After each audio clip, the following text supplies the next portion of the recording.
I'm glad that's the only thing you wanted to see in my head.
And now, Detailing Success and PNS Double Black present the Renny Doyle Podcast, a podcast for blue-collar entrepreneurs. And now, hosted by the detailer of Air Force One and founder of both Detailing Success and the Detail Mafia, Renny Doyle. And now, here's Renny. All right. That was kind of confusing. It's like, what do I do? Hey, good morning, everybody. Welcome, Renny Doyle Podcast. And today we've got IGL with us. And so welcome, guys. So take a couple seconds, introduce yourselves. Well, I'm Mike with IGL Coatings. Been with IGL for a couple years now. It's an exciting venture. We came out here to talk about Agez a little bit and do some certification on it. And we're going to talk about some more products, but it's been a blessing being out here. It's refreshing. Cool. And the morning runs out here are amazing. So Right. Yeah, we'll have to get into that too. Hi, I'm Chris with IGL Coatings. I came on about a year ago as a sales rep. I've been installing their products since late 2015. Have always loved them. Have always loved the camaraderie. Right. Everybody in the industry and good team and definitely with the team. So, well, I think with IGL, what they've done Joel and Jeff have done a great job is culture, Yes. It sounds weird, but Joel and I just hit it off. He's somebody I really admire. He's a straight up guy, gives it to Jeff is, and they've put a great team together. And I think the culture they've brought together is pretty amazing. So we'll get into, before we get into that, we've got a friend of ours that's, Chris is behind the scenes right now. So hi, Chris. Yep. Hey guys. But with that, we need Mike to come over for a second because it's Duck's Detailing's birthday. So he's in town vacationing. And so we're going to spank you later, but this is Mike. And so happy birthday, man. It's just wanted to say hi to you, and and it's pretty ironic because you're a big part of IGL's culture and team. Absolutely. So, and he's here at the industrial coating. So we'll spank you later. We'll spank you. Okay, sounds good. Or we got one. It's called a pellet gun. And so it's. Hey, do you know have you ever in your endeavors? We'll get into this. Is going to be a weird statement right here. Have you ever met Mike Tyson with your other thing that you're into? That sounds really weird, by the way. Yeah. So yeah, Mike's into pigeons, and so I know, Mike Tyson is. Yeah. So they race them. They race birds. It's pretty cool. We learned a lot yesterday about. We did. We did. About how fast they go. What was the top speed? What was the average 75. speed? About 75 miles an hour. Wow, unreal. That's crazy. Isn't it? And It's crazy. What was it? 20? How many millions of dollars for one? Yeah. Yeah. A lot of millions of dollars for a pigeon, which is, I mean, if they're going to breed them, it's going to be a master breeder, right? Man, that would be a bummer if like you bring it home, your wife accidentally cooks it or something like that, you know? I mean, Or you pay $20 million for it and it flies back to the last guy. yeah. It doesn't like you, just goes home. So, you guys, IGL is known for automotive ready, Yep. coatings. You guys have done a great job in the industry. You're also really good about, there's a lot of industry support that y'all do. And, you've supported us so many times. And Jeff, Joel, thank you so much. And the whole team, you guys. And so next year, hey, Joel, send these guys out there so they can come out and hang out with us as a group. They need to be out there and see what the other vendors do. So, Amen. Yes. you need to come out and see us. And we'll put you to work, and you'll never come again. But no, we, you with the coating side. I mean, this is a great item too. I always say if the manufacturers don't get along, the street fighters aren't going to get along. That's right. So here we are, with IGL, with Double Black. Is it competing products? No, it's building products. Absolutely. Is I think I'm one of those that if Chevy and Ram and Ford does a better job, all three of them, more people are going to buy American trucks. That's right. And so I think that when somebody does a great job of building a coating and a support network, which I think is more important than the coating itself. Right. That's right. What would you say about that? Because I know we've got a big support network with everything we do, and I know you guys are the same way. Yeah. I mean, if we can't support the installers themselves, they're never going to grow. And it's really important. And back to what you said, and Chris has, said it a couple times this week is, it's all about filling that gap. Right. Because we can't all have the best product. No. Whether you're an RD company or whatever you are, there's always going to be a little gap that maybe somebody else has a little bit better filler for that. Right. And for us, we have an automotive line, but it's the industrial side of things are really starting to fill a gap that's needed. And we'll get into that because the potential, this isn't, boy, how do I view this? This is a whole nother source of income that's really, I think, goes into another. You could start a branch underneath if you're an LLC or an S Corp or C Corp. Is I see this as another name underneath that umbrella is going into these coatings. 100%. It's going to be that Absolutely. big. And so let's go back to the start. Let's go back and talk about a little bit about IGL's history so people understand that. And then we'll jump into modern day. And then, I've been fortunate enough to where I know probably this much of what's coming down on the industrial side. I'll only say, you guys can say whatever you're comfortable with, but there's a lot of future to industrial coatings. And so take us back to the early days and how you guys got hooked up, a year ago. So we'll start with a new guy. So what drew you? So why IGL? How'd you get involved? So originally, when I first opened up my shop, I had a gentleman from the Netherlands follow my Facebook page, Rowers. I can't his last name. And his cars were just ridiculous. I'm like, dude, what are you doing? Like, I'd been detailing for 15 years prior to that, but I never had a surface look like that. So it's like, well, I use these coatings from IGL. I'm like, well, send me some. He's like, well, I can't, but here's the people you need to contact. So I contacted Jeff Carey and got hooked up with him, like I said, late 2015. And that's when I truly started branching into ceramic coatings, and nobody in my area had done anything like that before. So it was kind of a slow organic build, but the first to the table eats the most. So we were able to really expand that and grow that rapidly. And just the support along the way. If there was ever an issue, ever a problem, it was handled quickly and easily. which are very few and far between. That's a great point. I don't always judge a company on how good they are when everything's going right. We judge a company on how good they are when everything goes wrong. And last night you guys went to dinner, and one of my favorite places. I'm not going to throw them under the bus, and it didn't go right. And that's really we've rarely ever had a mishap with them. And it sounds like they had a pretty big stumble. But they took care of it, and it was great food. Absolutely. There you go. And so it's I think a real stand-up company is when they do have an issue. Yep. But it was so minimal, you even minimalized it. Right. Does that make sense? Yeah. So now how'd you get involved? 2015 rolls around, you're using the products. How'd you get in this seat? It's always something that I wanted to be a bigger part of IGL, because I believe in the brand. I believe in their vision. And it's the people in it.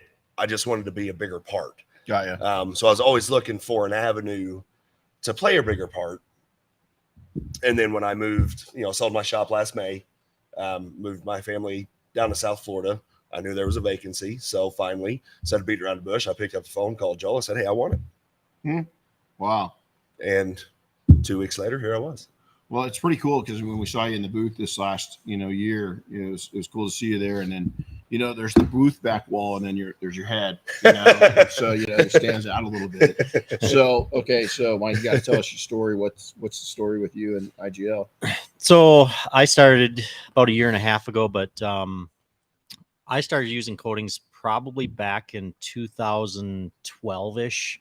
But it wasn't the typical ceramics that we know of today. Right. It was more of the Karlen, Simonized, and it was because I worked at a dealership, part time, and I thought I owned a detail shop too, and I was like, hey, I need to incorporate some type of ceramic into this lineup, and back then I didn't get involved in social media or anything, so I really didn't know what was out there. So I just was like, hey, I'm going to buy Simonized. I bought it on the black market, if you want to say, under the table, eBay, and it said, do not resale, or not for resale. But, I was buying them for like $5 a bottle. And a little bit after that, somebody introduced me to IGL, and I thought, well, I'll try it out. And I tried it. It was easy, and I liked it. It fit well in my company with my shop. And then I was offered a position with another ceramic coating company to rep. So unfortunately, I don't know if Joel's watching, but Joel had shut my account off with IGL, which was because I was repping for another company. Totally understandable, right? Right, yeah. But I quickly realized that the company that I was repping, which was a great company, they just didn't have all the resources I needed. Because IGL's being that R&D company, we have everything from maintenance to coatings to auxiliaries, and we just had a few products, and I couldn't give the customers what I really wanted to give them. Right. So when I quit repping for that company, I was talking with Marcus, I believe, and I said, "Hey, I need my product back. Can I get my account back?" And so he unlocked it, and I started using a lot of IGL again. And Marcus and I became really close. We talked a lot, and my background is the corporate world. I managed a lot of people, and we just knew a lot about process procedures and improvements and everything. We talked a lot about business, and he had said for about a year and a half, he was like, I was on that hook. He's like, yeah, at some point I'm going to need another person, and I want you to be part of the team. And that went on for like a year and a half. And then Joel had invited me to SDC a few years back just to work it as an installer type thing. And after SDC, he walked me out to my truck and just said, "Hey, I want you part of the team." So I had a tough decision. Do I leave my corporate world and stay and go to IGL, or do I stay? What do I want to do? And detailing has just been a passion of mine, but more importantly, helping people is a passion of mine. I dig. And so I just felt, I want to take my passion and be able to help other installers and help the younger generation grow. And so that's why I decided to do it. And it's been a hell of a ride.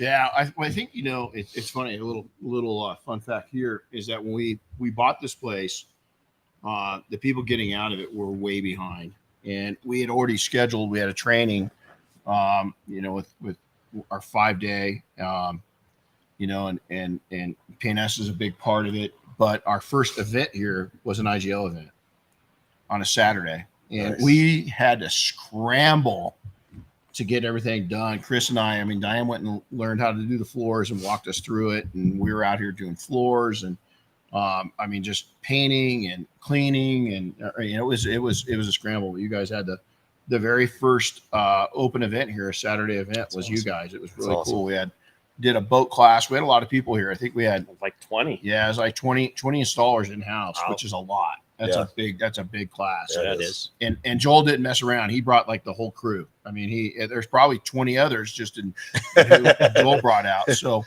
it was pretty cool. So now let's jump into you know, and it's as we get into this, I wrote down 2012 and 2015, 2 dates that you guys mentioned. And the reason why is that just think in those, and for some that's a long time, and it is, you know, 11 years, you know, on your first going into 2012, 2015, right?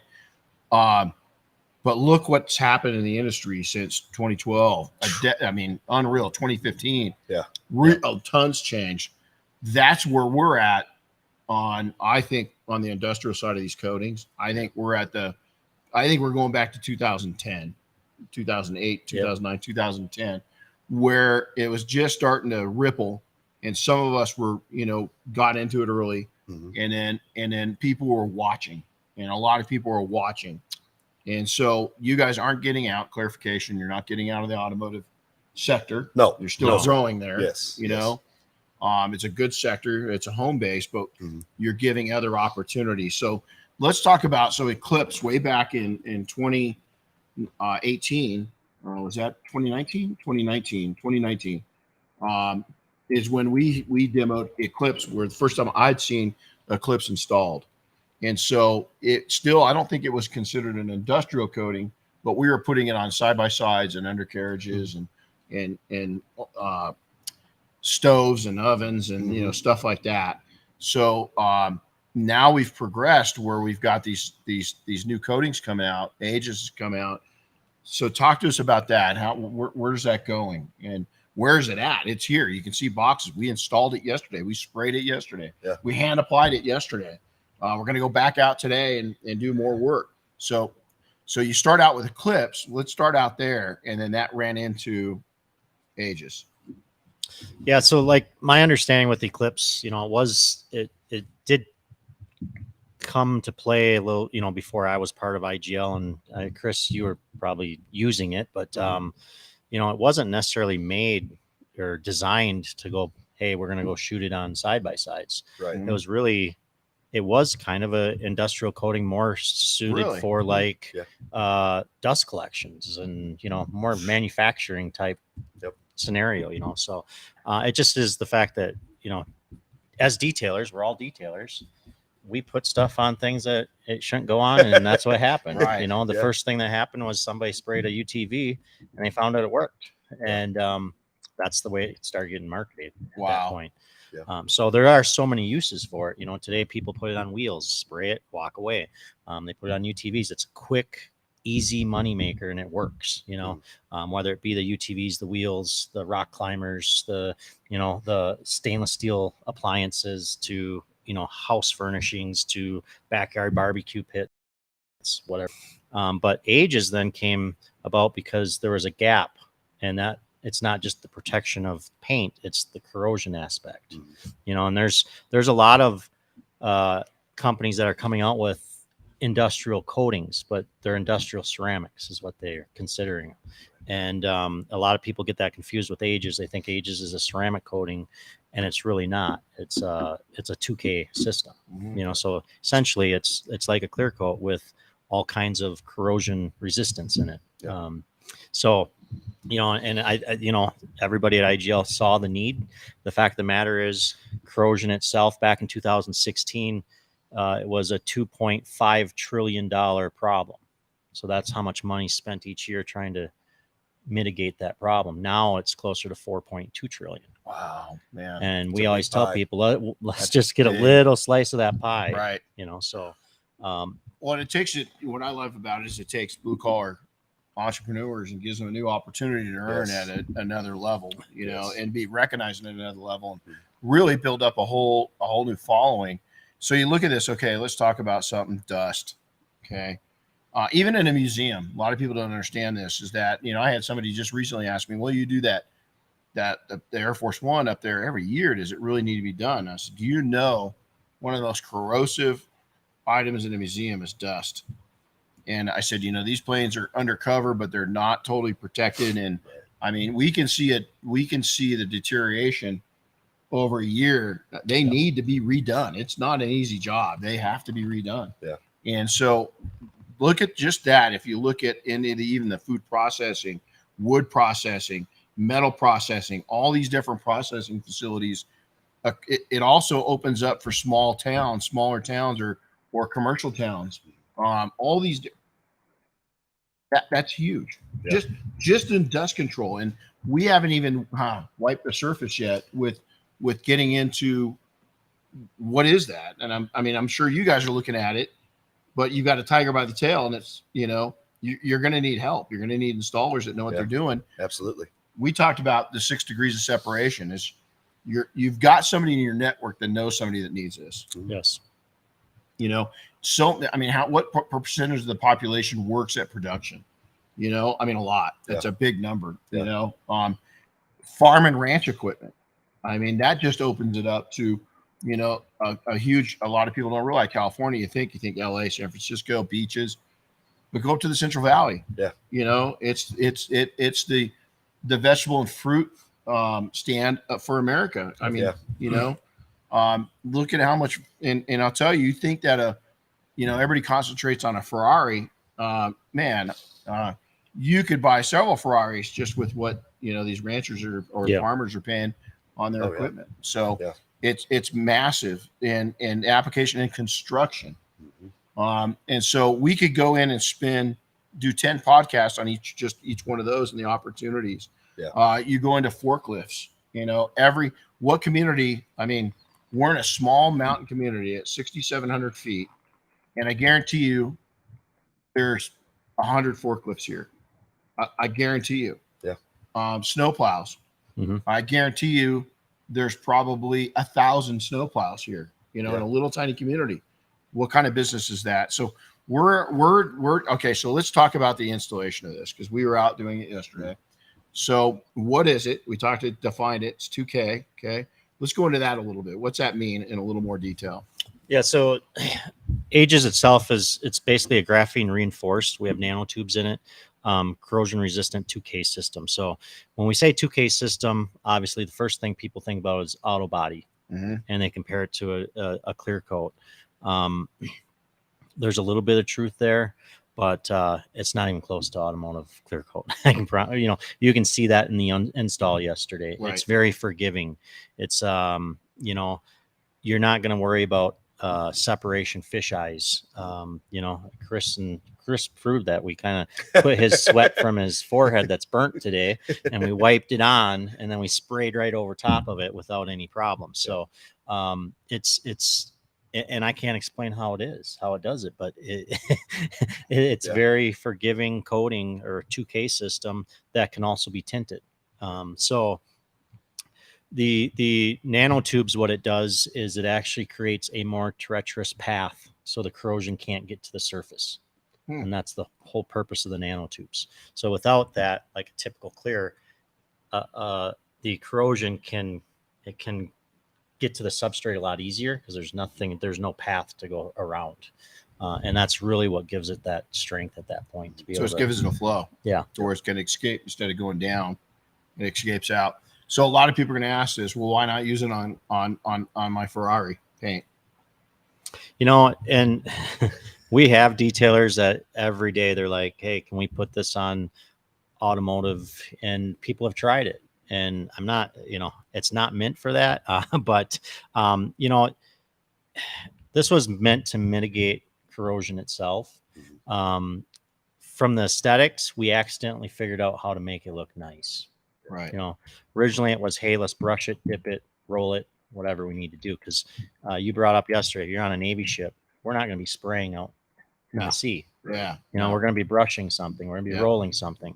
And that's really what it was designed for. Or like pipelines. Hey, we have a break in a pipeline. You know, so a lot of corrosion coatings are colored, they're Yeah. black, they're whatever, you can't see through it. So you on a pipeline and you see them repairing rust, and the rust spot could be in one area, but the weak spot could be 20 yards down the line. Right. It just showed up, and right away they repair that one spot because it's a colored, it's gray, it's black, whatever, and they're just repairing that spot, not realizing that there's a weak spot.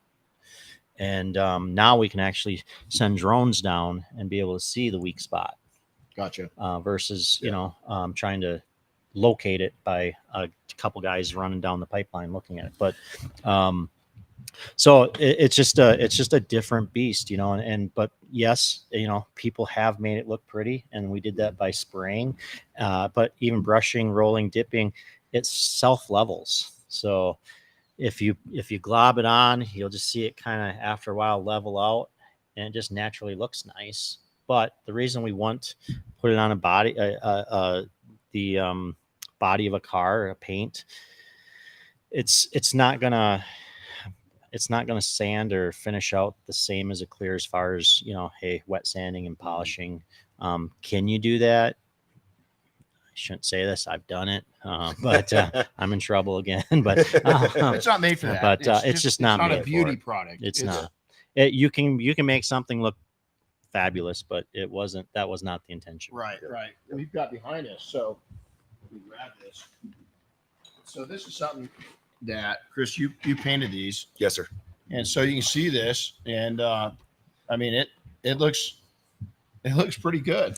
I mean, it looks damn good. Not bad for a guy that doesn't know what he's doing. No, and so it does look good on things, but it's not going to take and beautify like it's, you know, you're not going to take it to Monterey Car Week, right, you know, and win any awards with it. It's not made for that. It's made to make commercial industrial stuff not corrode and look and look good while you're at it. Right. So, you know, where I see a big application on this is on the big cranes.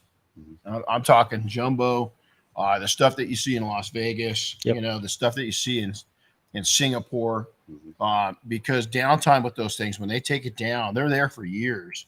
There's only a limited number of those cranes in the world. A lot of people don't know that. Right. And so they ship them, these companies ship them all over the world, and there's always demand for them. Well, they've got to do maintenance on them. And so if you can get down and have a crane down and it's down and they're loading it and the wait time's reasonable, and you're taking and putting an anti-corrosion inhibitor on it while they're loading it back up to ship it from New York City to Tokyo, if they take it and ship it into a company and have it media blasted or even just have it covered, that downtime is hundreds of thousands, if not millions of dollars. Right. Yeah. To where if you're on site and you can go up and set a production studio up and you can roll it on, so therefore the EPA issues aren't on you, is guess what? You just became a hero with this crane company. Yeah. And for them to give you $100,000, $200,000, $300,000, that's 10% of what they would have spent on just downtime alone, getting it retreated. Well, and even to top that all off, it is tintable. So the crane manufacturer can start just applying it from start. Right. Yeah. And not even have to worry about it. And, you know, to kind of add on that, it's no different than we have an installer that does the locomotives. Mm-hmm. Same scenario. Them locomotives were cleaned every 2 to 3 weeks by him. He did a sample. They came back and said, hey, we want you to do the whole locomotive. And what happened was he put together just an ROI for them because they were paying him to clean them more frequently without the coating. And then what he found out was the locomotives are getting repainted every 10 years. Yeah. At $24,000, $25,000, somewhere in there, which is a lot of money. But on top of that, it takes them 2 weeks downtime. Yep. So he's able to go in there, clean up the locomotive, apply the Agez, be done in 2 days. They're back on the tracks in 2 days. So yeah, he saves them a lot of money, like half the amount it costs, but it's really that downtime. There's a lot of money that's being lost. $24,000. Yeah. Oh, a lot more than 24 grand. Absolutely. And so, you know, it's so a lot of people say, well, I come out and I've installed. I mean, I can't even imagine how many different brand names of coatings. I've got thousands of installs. This is a little different, and to learn the different variations. So we had how many newbies that had never shot before out there yesterday, Chris? 7 or 8, I think. Yeah, it probably 2 of them. Well, we had 1 painter. Yeah. And he got out there and said, There's okay, he's bragging. There's one in every group. Yeah, he did great. But here by the end of it, by the time that everybody got the gun in their hand the second or third time, they're already starting to figure it out. Yeah. And so it's not difficult, but you guys have we're going to announce a schedule to where you're going to come out to a lot of our training facilities. We know we've got probably 1, but I'm guessing we're going to have multiple. And I can't tell you the value of coming out and meeting these guys, but then learning the product, but then also the different applications, and it's where it's going. I mean, Duck, he sees a whole nother segment of his business going this direction, so he's going to take and treat all the pigeons with Agez, and they're going to go 85 miles an hour. Yeah, less surface tension. Yeah, that's it. Hey, real quick, I got a good question while you're on the topic of training and Good stuff. question. What how does somebody get to the point to where they can purchase and install Agez? What does it take? So this is a certification only type product. And a lot of people are like, well, hey, I haven't been a painter, I can do this, whatever. And it's just learning the background of things, and knowing how you have to treat this like a real business, because this really is a pivot in your business.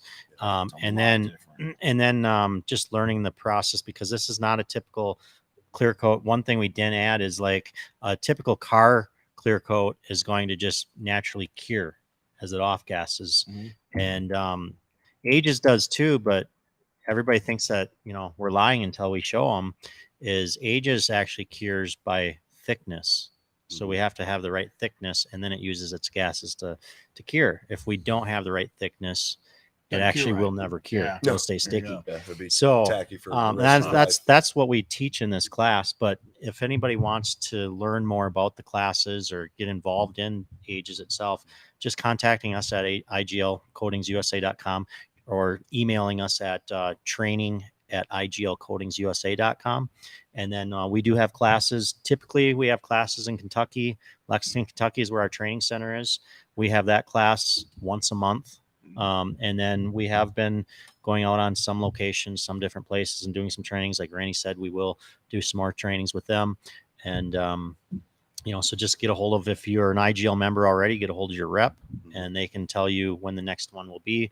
We do have, if somebody's listening and they want to get in this week yet, we have a class in Lexington on Saturday and Sunday of this week, and then also Monday and Tuesday. So Joel and Marcus and I will be at them. So if you want to get in real quick, they're not even going to give you any time off. They're just going to push you right into it. Wow. Dang, I'll tell you, it's working us like Hebrew slaves. This exactly. is this is a true passion though. Like not just every time Marcus and I get done with the class, we just look at each other and shake our head. Yeah. We can't get over it. No, Like, this is me too. This is 2 years in, and we still look at each other and we laugh and shake our head and like, what is going on here? How is this working? So I tell people in that 5 day, it's a long week. It's 60, 70 hours. And then we've got, they can join our group. And our group, I mean, so many people have a misinformation about what groups are.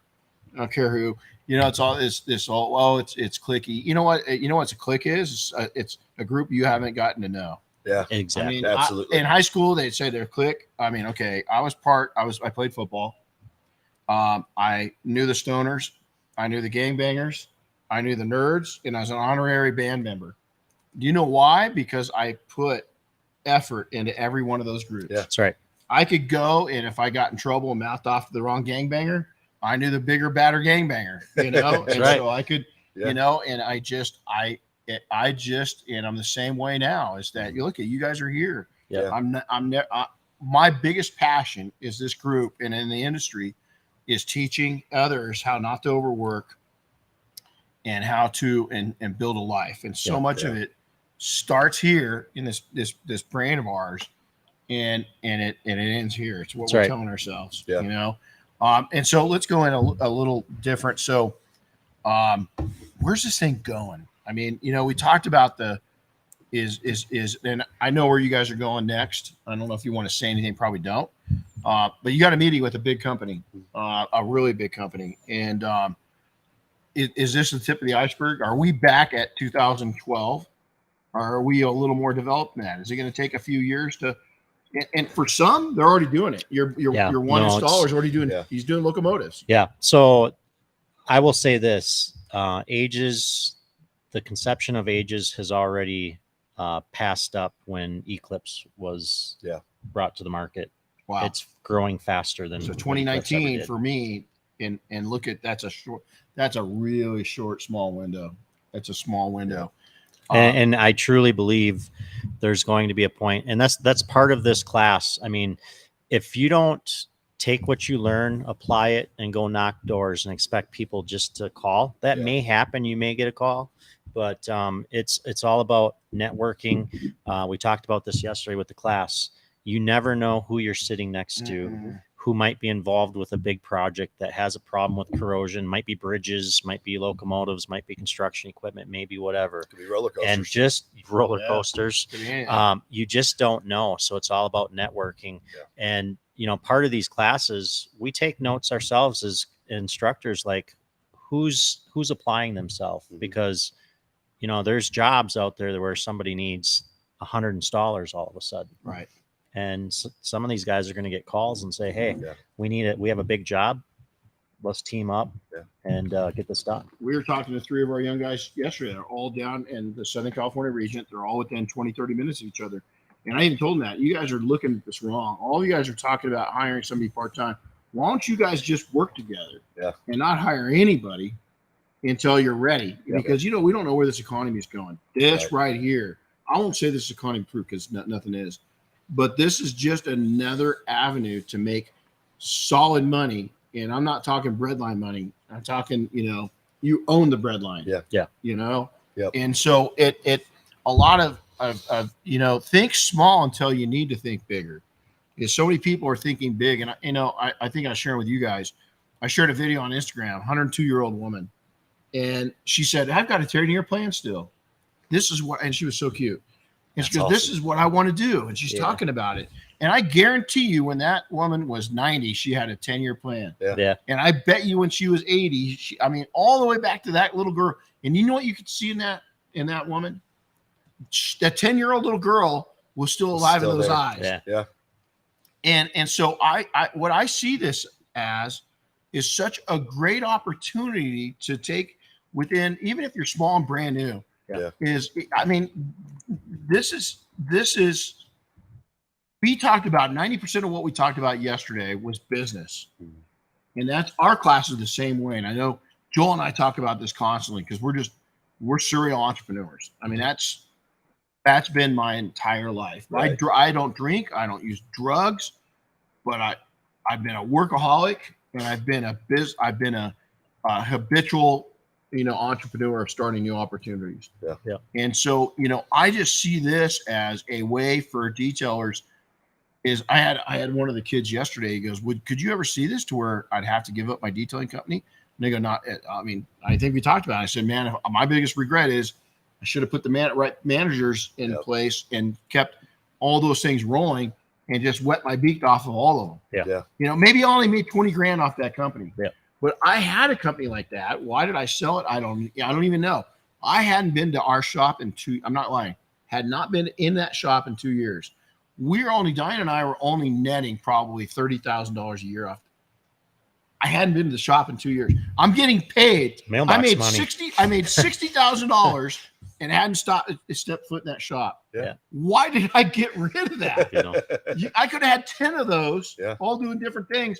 And now my guy was making good money, my main guy, but it kept going. So don't think about this replacing anything. Look at this as an add-on. It's a chance just to pivot. It is. And you're exactly right. And I gave the example yesterday about, as detailers, and I still, I don't detail. My wife takes care of the shop, everything, but I still consider myself detailer, because it's a passion. And as detailers, we get in this box sometimes where we don't think outside. We just we're concentrated on that shiny car and everything else, which is great. You can use this product on undercarriages, whatever. But what we tend to forget that with the economy, things do slow down. Or I always hear people it's winter time, I don't know what to do. And there is ways with auxiliary coatings and everything that you can still manage. But what they tend to forget about is the real big companies, the construction companies, the manufacturing facilities, they have the rainy day funds that they wait until wintertime when it's slow. And now they're going to move machinery and they're going to do this and process improvements. And that's the time that you can go in there and cash in on some of that money that they've set aside.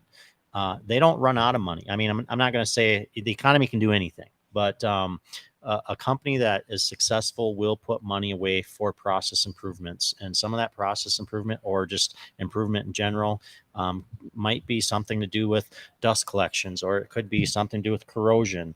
We just want some protection on our forklifts or machinery.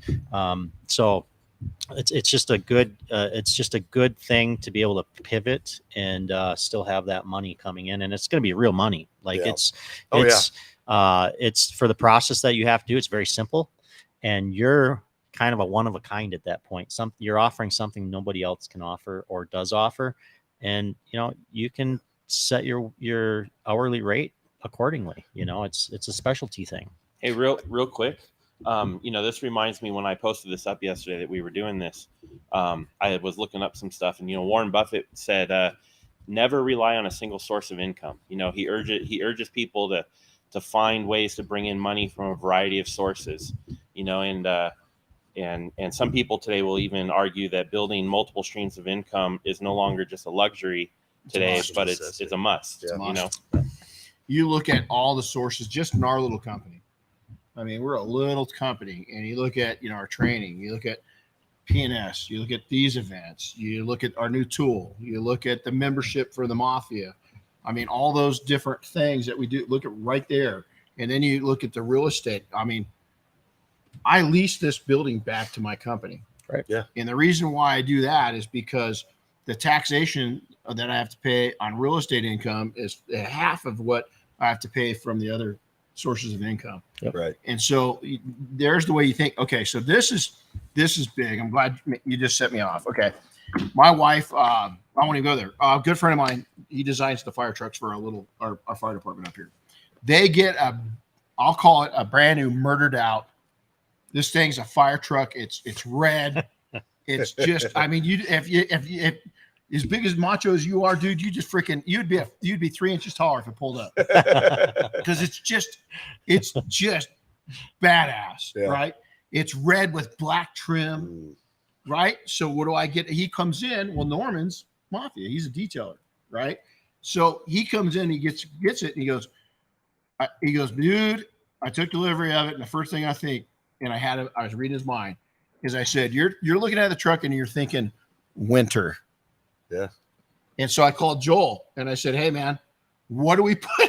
I sent him pictures and I said, what is this Agez? I mean, what is this? And he says, okay, give me all the substrates. What's everything made out of? And so they walked him through.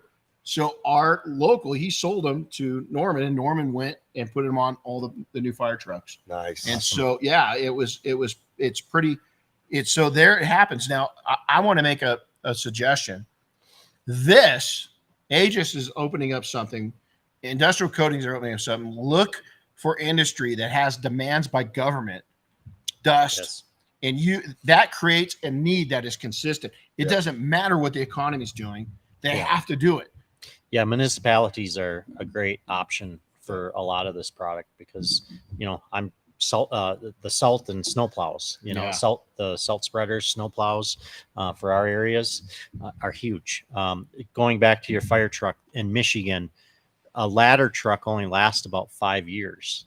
Wow. $650,000-$700,000 because the frame on them start to rust, and then they can't pass their certification or their when they go in there and certify it. And here's the reality. Okay, at a little jurisdiction like this, we're getting a brand new ladder truck because we've got bigger buildings going in. 1.1 million. Okay, for the ladder truck. They're budgeting it out that it's going to be end of service is going to be in 20 years. they've got to figure out, because now they can't spend $1 million. Okay, 600,000 entry level, probably not going to get it much longer, if at all, right? Yeah. So now they can't look at it at 5 years. They got to get 10 years. Yes. Okay. Let's see. Is there a product? Yeah. Yeah. Is you go to them and you say this, but here's what I like about this is that I'm not going to just sell them on one and done. I'm going to sell them on maintenance, off-season maintenance. And I'm going to sell them on the fact that we can come in and that truck, when it's having its annual service, is down. I'm in doing the work. There is no downtime. Yep. You do it when it's down for everything, you know? Yes.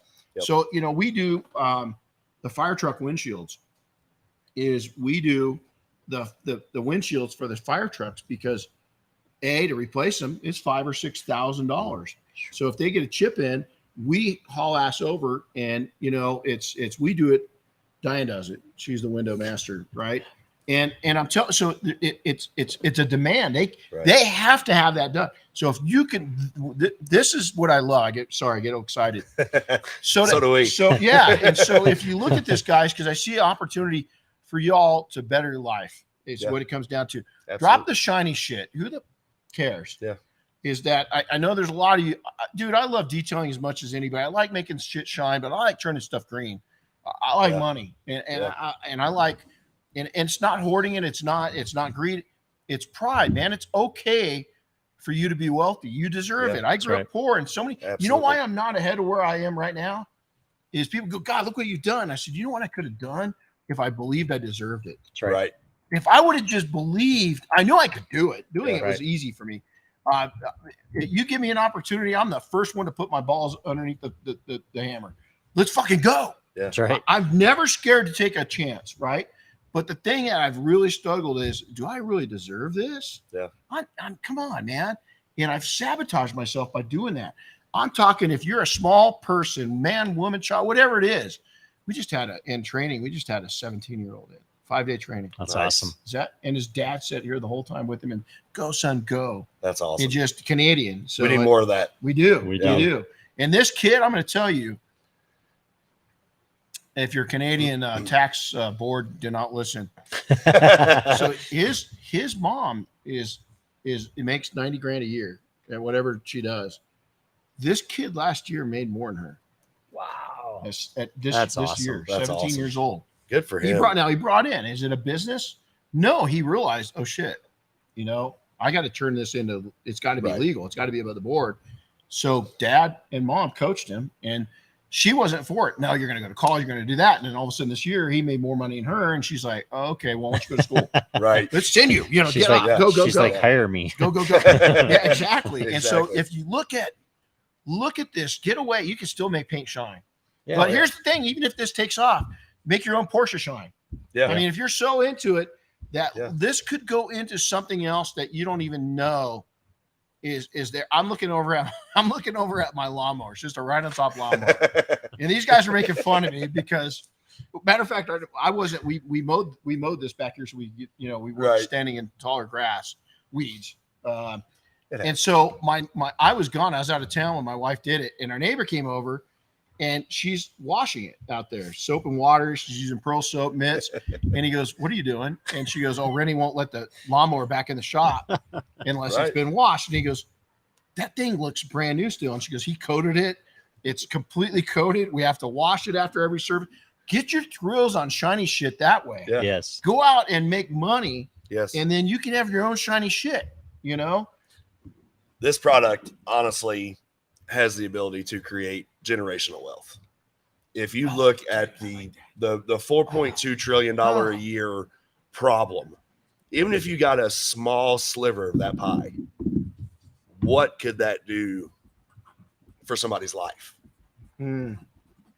Change it dramatically. Well, I love that because I never thought it that way. It's okay. You just nailed it. Being a poor kid, mom and grandma raised me, special ed kid. I've never been bashful about telling people that. I have people make fun of me because of that. Yeah, he's a dumbass. No, I'm not. No, I'm not. Thanks for watching my shit, though. I appreciate it.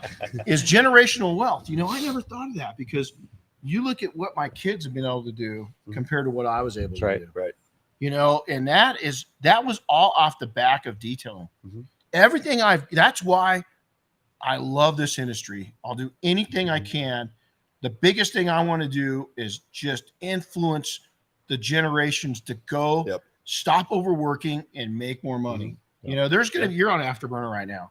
You're going to go through Afterburner. I was after Afterburner last week, still on a little bit of Afterburner. Having you guys here, I've been able to take it down a notch, just go into a nice cruise. Right. And I leave for tomorrow morning. I'll be on an airplane going to Salt Lake City. And so, but then I've got a couple weeks. You got to know when to comp time yourself and take that time back, is the biggest thing. These kind of opportunities is going to take with products, think outside the box. Look at, right now, as we're talking about, I'm really into overlanding. I've got 48 nights in my new rig.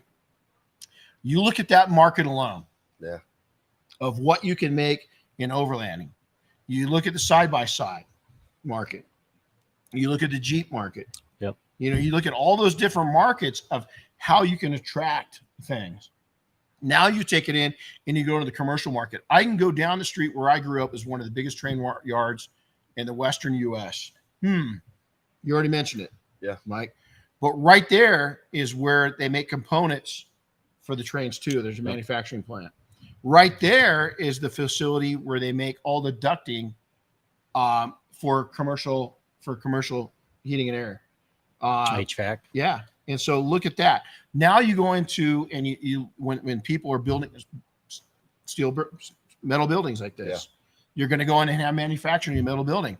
You talked about going in and treating all the beams in here. Dust. Okay. Chris, how many days? We spent 2 days. Yeah, we spent a lot of time cleaning all the the beams in here. 2 days. 2 days, just the beams. Yeah. And so look at the opportunity that you've got there. You've got all these things you can go to the farming manufacturers. Wisconsin, look at who's there for just fire and ag. Is the ag business is massive. Now look, if you're okay, look at can I mention something about I just want people to understand when it comes to implements, farm implements, and that sell this equipment. I never realized that, every big business, when they have a sales and service, they bill one another. It's part of their process. But what happens is anytime a piece of equipment at these implements get cleaned, the service department does it. And then they charge the sales department. And they're just they're having like a young kid come in, pressure wash and vacuum these tractors out. And they charge the sales department $175, $185 an hour. They get it back and it's half-ass. It's nothing special. Yeah. So a lot of these places are willing to reach out to, people, outside whether sources. It's a detailer or if you're putting corrosion resistance, whatever they can do to sell that product cheaper or faster and have more profit. So with that being said, like at our shop, we can do Agez on a piece of equipment. It's faster than buffing something out. We can make it look nice. They can sell it fast. And I can still come in at less of a price point than what the sales department does themselves.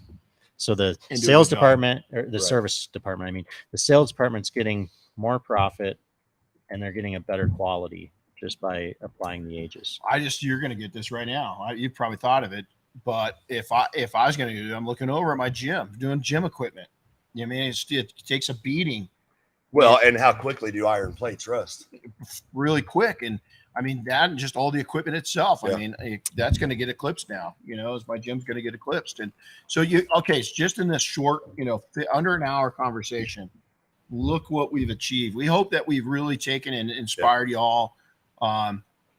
I'm excited. And this is another lesson. I want everybody to pay attention to this, is that here we are as we're competing products, so to say, but we're not. Competition happens at the bottom. I was hoping you'd say that. Oh, I love that. Did you guys hear that? Say that one more time. Competition happens at the bottom. Collaboration happens at the top. That's right. I don't think we can, my horse trainer always says this: when you're working with your horse, end on a good note. Yeah. When your horse is real happy, you end. I don't think we can beat leave it. I don't think we can beat that, man. And so, it's all of us getting together and coming together. And really what it comes down to is companies, Bob and Dave Phillips, Joel and Jeff, those guys at the top, myself, you guys, Right. we want to take and inspire other people to go out and build a better life, work less, make more, and be happy. It's really, happy is a choice, and it's cheap. It is. Yes, it is. It's cheap to be happy and to have energy and to build yourself back up, but it takes being around the right people and the right teams. That's right. If your culture, whoever you're involved in, if they're not taking and building you up like this is going, you're in the wrong group. Yeah. Simple as that. But I'm going to challenge you to this. If you're not engaged in that group and you're not putting your best forward, shame on you. It's not the group's problem. It's your problem.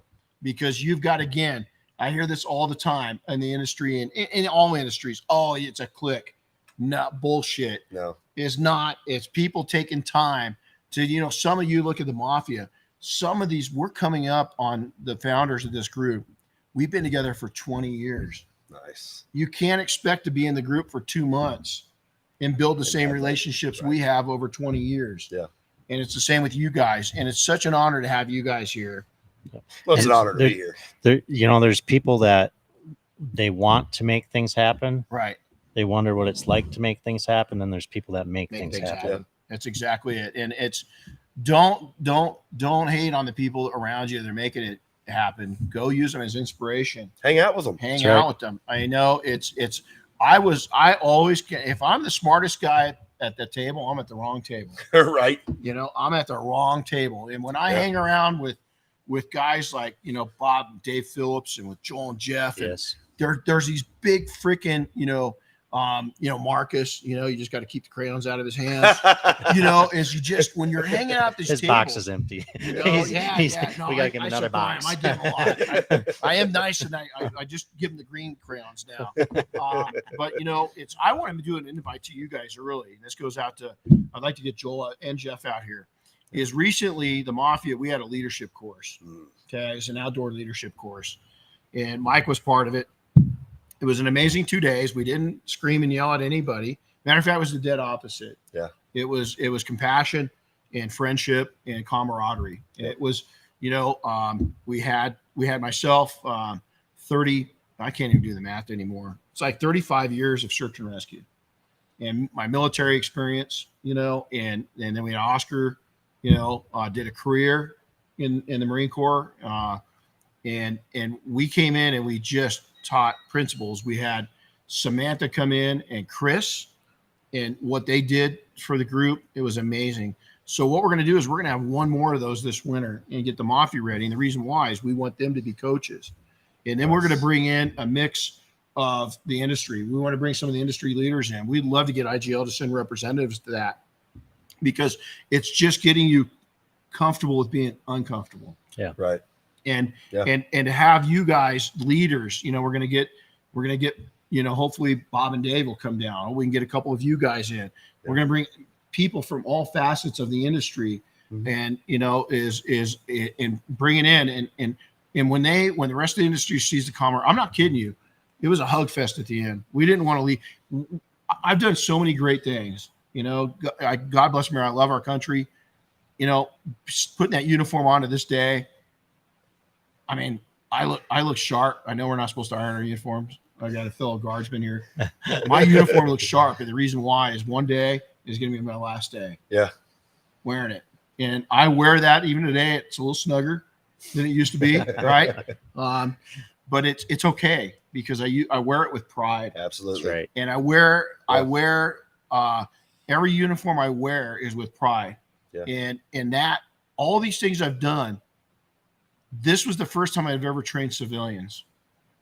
And it was one of the most gratifying things I've ever done in my entire life, business-wise. That's awesome. That's awesome. Is because I saw men and women come together with compassion, and they helped one another, and they encouraged one another. And it was just amazing. And so, watch for that. I'm probably going to have a couple this summer, I'm guessing, because we're going to have a big turnout. But awesome. We would love to get you. Joel, your little ass going to be here. So if you're watching, just get ready. Oh, he's watching. So he's watching. Yeah, you're here, so dude. Misty, you're here. by the way. And so we're going to probably do a late spring one. It's going to be a little chilly, kind of like what it is now. but you won't die. Okay? It's like 35 degrees in the morning. Yeah, it's nice, isn't it? And then it's like 80 in the afternoon. Right. You know? So So you get sunburnt on your 5 head. Exactly. I got a hat for you today. Hey, real quick, guys, I got one question that just came in. It just says, would Agez be good for corrosion control at beachside communities on yachts and stuff like that? 100%. 100%. Yeah. Yep. That's huge, man. My goal with this is to set up a whole new industry within our industry, is to really try to help you guys push this, is because I just want, I want people when I'm 80 years old walking through SEMA, I want you to come up and say, man, you helped me become a millionaire. Yeah. And I know a millionaire is not a big deal to some. I've heard this and it sounds weird because we do have a lot of millionaires in the industry now, but my God, for those that started with nothing, that's freaking huge, And I want to add something to this too. You're talking about the downturn in the economy, kind of the trajectory of where we're going right now.